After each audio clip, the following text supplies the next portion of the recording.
안녕하세요. 얼마 전 있었던 일을 들려드리고 싶어서 이렇게 사연을 적게 되었습니다.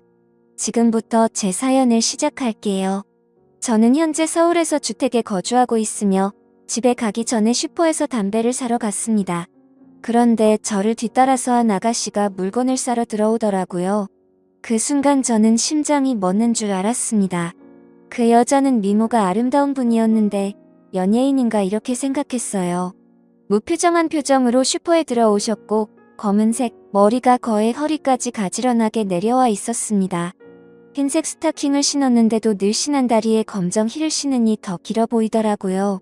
오목조목 예쁘고 청순한 외모를 가졌는데 얼마나 관리를 열심히 했는지 군살도 하나도 없고 들어갈 곳은 들어가고 나올 곳은 심하게 나왔더라고요. 이 동네에서 10년을 살았는데 처음 뵌 여성이었습니다. 노총각인 제 마음이 정신이 나간 듯이 두근거렸습니다. 저도 모르게 그녀를 따라 나섰고 정신 나간 사람처럼 홀린 듯이 쳐다보고 있었죠. 그런데 그녀는 우리 집으로 가는 골목 바로 전에서 꺾어져 들어가는 곳에 있었습니다. 차 한 대나 겨우 들어갈 수 있는 좁은 곳이었고 그녀의 집 위치를 대강 눈으로만 알아두었습니다. 그때부터 혹시나 또 마주치지 않을까 슈퍼를 갈 때마다 주변을 둘러보았고 심지어 슈퍼 앞에서 담배를 펴가면서 기다리기까지 해보았죠.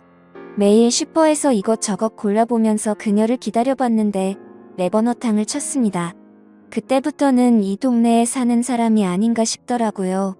그러다가 며칠 뒤 일요일 오후에 목욕탕에 갔는데 그녀가 여탕에서 나오는 것을 마주치게 되었습니다. 순간 너무 반갑고 기쁜 나머지 인사를 할 뻔했지만 실수는 겨우 피했어요. 밝고 매끄러운 피부를 지닌 그녀는 너무 예뻤습니다. 그런데 옆에 여자아이가 함께 있더라고요. 아이가 할머니네에서 자고 왔다는 얘기를 듣게 되었는데 대충 어림잡아봐도 그녀는 유부녀인 것이었습니다. 순간 너무 절망적이더라고요.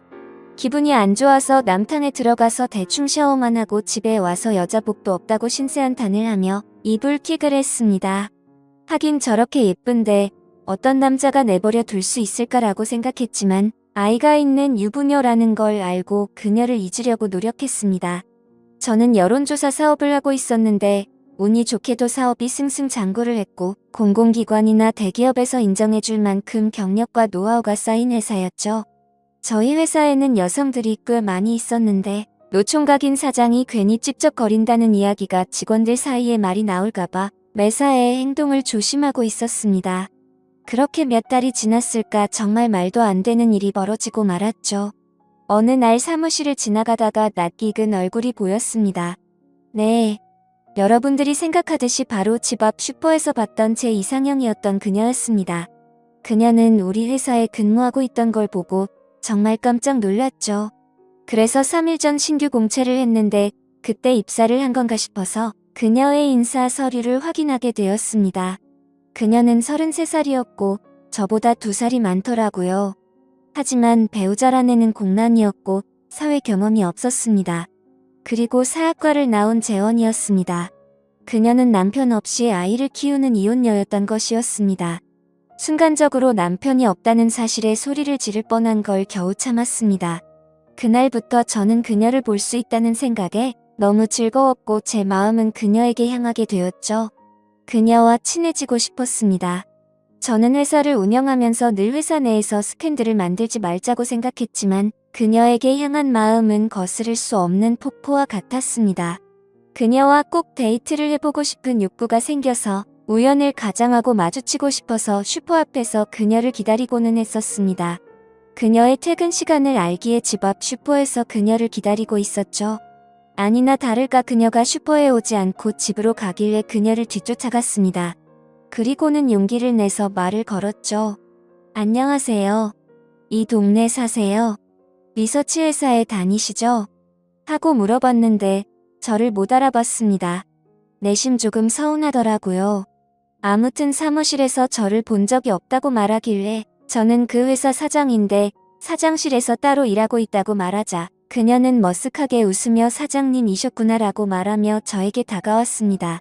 저는 그녀에게 이 동네에 사시냐고 물어보았고 저는 다음 골목으로 가면 된다고 말을 했죠. 그녀는 진짜냐며 신기하다면서 시간 되시면 커피 한잔하고 가라고 하더군요. 그래서 덥석 그러겠다고 하고는 그녀를 따라갔더니 18평 연립주택에서 딸과 둘이서 살고 있었습니다. 그녀는 남편과는 이혼을 했고 자신이 양육권을 가지고 만나지 않고 지낸다고 말하더라고요. 그런 말을 묻지도 않았는데 알려주길래 혹시 나한테 마음이 있나? 라는 생각이 들어서 은근히 기분이 좋더라고요. 그리고 같이 식탁에 앉아서 커피를 마시고 있는데 가지런히 두 발을 모으고 커피를 마시는 그녀의 모습이 너무 아름답게 보였습니다. 그날 이후 저는 그녀에게 더 빠져들었고 그녀의 이력서에서 사진을 떼서 가지고 다닐 정도로 푹 빠져버렸었죠. 평범한 모습에서 두근거림을 느꼈습니다. 그렇게 한 달이 지났고 나름 조금은 친해졌다고 생각이 들었죠. 그 이후로도 2번이나 그녀의 집에서 커피를 마셨고 그녀의 딸과 함께 저녁도 먹었습니다. 가벼운 농담도 주고받는 사이가 될 정도로 많이 가까워지고 있었죠. 그리고 그녀가 개인적인 사정이 있다며 급히 나가봐야 한다며 딸을 좀 맡아달라고 하더라고요. 그래서 일요일에 우리 집에서 놀다 가기도 했습니다.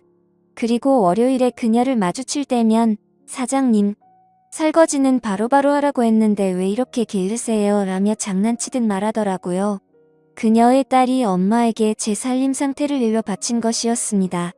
그러던 중 제가 운영하던 회사에서 큰 규모의 MT가 열렸습니다. 100명이 넘는 직원과 임원이 2박 3일로 설악산에 있는 리조트에 입소를 했죠.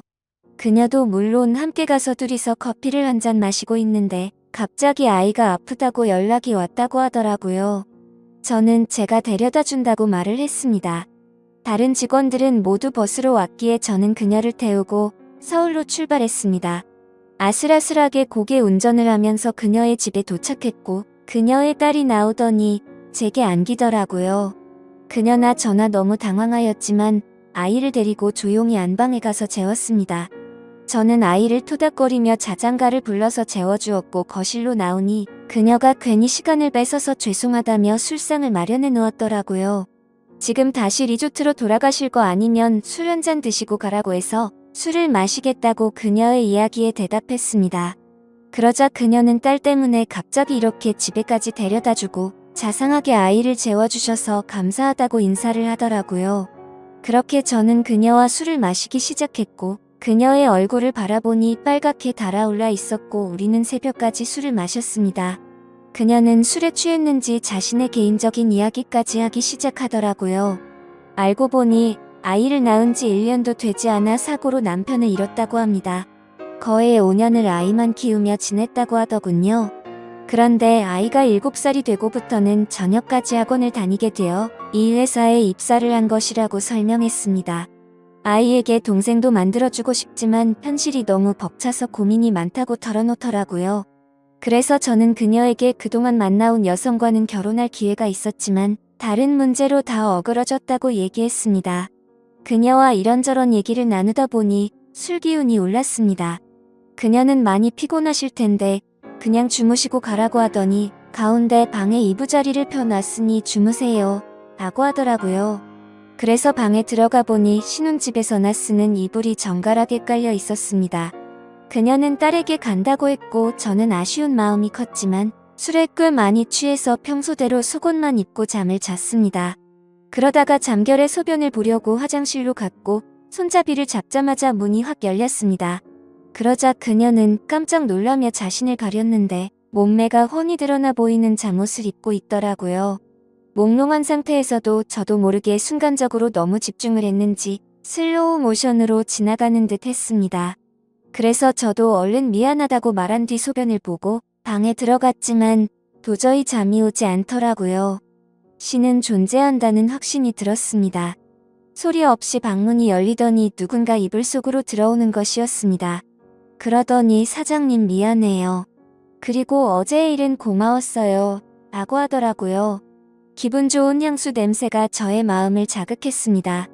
그렇게 그녀와 저는 서로의 마음을 알게 되었고 앞으로 함께하자는 약속을 나누었습니다. 그녀는 그동안의 외로움을 제게 보상받으려는 듯이 귀여운 모습을 보였고 저는 그동안 짝사랑했던 그녀와 드디어 이뤄졌다는 것에 하늘을 날 것처럼 기뻤습니다. 그녀를 보면 하늘나라에 간 남편에 대한 미안함이나 후회하는 마음은 전혀 없어 보이더라고요. 아마도 남편이 떠난 지가 오래되어서 그런가 보다 생각했습니다. 그날 이후 우리의 사랑은 나날이 커져갔고 일사천리로 결혼을 올리기 위해 혼인신고를 하였고 신혼집 아파트로 이사를 했습니다. 그리고 우리를 축복하려고 하는지 그녀의 뱃속에는 아이가 생겼다고 수줍게 말을 하더라고요. 저는 그래서 그녀에게 회사를 그만두라고 말을 했고 오전에 도우미를 고용해서 그녀와 딸아이, 그리고 그녀의 뱃속에 있는 아이까지 모두 건강히 지낼 수 있도록 환경을 조성했습니다. 제가 사랑하는 그녀들이 일상생활을 하기에 전혀 부족함이 없게 하고 있죠. 제 딸은 무척 똑똑하게 자라고 있고 저를 아빠라고 부르면서 잘 따르고 있습니다. 우연히 슈퍼마켓에서 만난 그녀와 이제 행복하게 살 일만 남았다고 생각했죠. 그런데 며칠 전 사건이 터지고 말았습니다. 저는 중요한 서류는 개인 USB에 보관을 하거든요. 그런데 하필 집에 놔두고 출근을 해서 당장 필요했던 거죠. 그래서 오후 시간에 집으로 가게 되었고 엘리베이터를 보니 저희 집이 있는 층수에서 내려오더라고요. 엘리베이터는 1층에 도착을 하게 되었고 마주친 사람은 남자였는데 뭔가 눈에 익은 남자였습니다. 그래서 저는 엘리베이터를 타고 저희 층수를 눌렀고 생각해보니 경악을 금치 못했던 거죠. 눈에 익었다고 생각한 그 남자는 제 아내의 전 남편이었습니다. 외모를 유심히 봐뒀기에 바로 알아챌 수 있었던 거죠. 순간 저희 층수로 올라가는 동안 온갖 생각이 다 들었고 등이 오싹해지는 기분이 들었습니다. 왜냐하면 아내의 말로는 그 전 남편은 분명 일찍 하늘나라로 떠났다고 했었기 때문이었죠. 저는 사업을 오래 하다 보니 감정 컨트롤은 잘하지만 극단적으로 바로 해결하는 성격이 컸었고 저는 집에 들어가자마자 아내에게 거짓말하는 거 없냐고 떠봤습니다. 아내는 방금 그 전 남편이 내려갔으니 대강 짐작은 하는 눈치였어요. 그래서 제가 너무 화가 나서 아무 말 없이 USB만 챙겨서 밖으로 나가버렸습니다. 그러자 아내는 사실 전 남편과 너무 안 좋게 헤어져서 거짓말로 둘러댔다고 말하면서 어떻게 알았는지 갑자기 찾아와서는 급전이 필요하다며 돈을 달라고 찾아왔다고 하네요. 여러분들은 이 말이 사실인 것 같나요? 저는 그날 이후로 며칠 동안 집에 들어가지 않고 있는데 아내는 계속해서 오해하지 말아달라고 사정하고 있습니다. 이 사연을 들은 여러분들의 의견은 어떠신가요? 제가 어떻게 해야 할지 모르겠습니다. 댓글로 현명한 조언 좀 부탁드릴게요. 제 사연을 읽어주셔서 감사합니다.